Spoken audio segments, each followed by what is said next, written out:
Həsrətin ox kimi qəlbimə batır.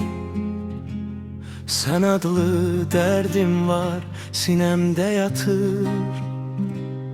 Yazdığın mesajda, məktubda çatır. Sənin də uzaqda darıxanın var. Sənin də uzaqda darıxanın var. Sənin də uzaqda darıxanın var. Sənsiz bu günlərim yenə ağırdar. Sənin də uzaqda darıxanın var. Dikilib yollara kədərli gözüm, Sən kəsərli şeirim sözüm. Gələ bilməsəm də bil ki əzizim, sənin də uzaqda darıxanın var.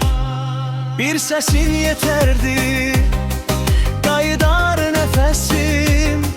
Bir izin qalsaydı, toparlanar qəlbim. Nə qədər uzaqsan, yenə də özünsən.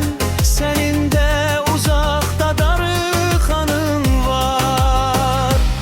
Sənin də uzaqda darıxanın var.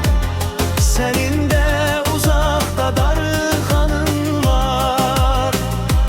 Sənsiz bu günlərim yenə ağırdar.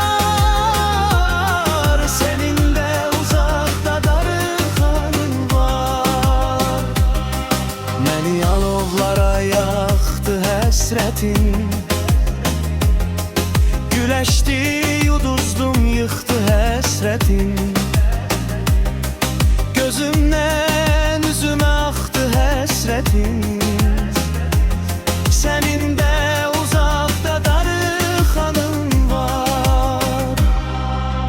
Bəlkə bir gün yenə qapın açılar. Bəlkə bu həsrətdə biraz azalar.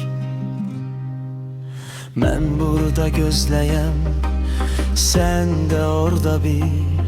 Sənin də uzaqda darıxanın var.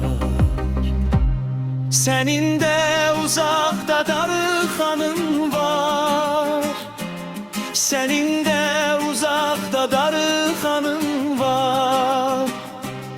Gecələr adınla dolur bu dərkar.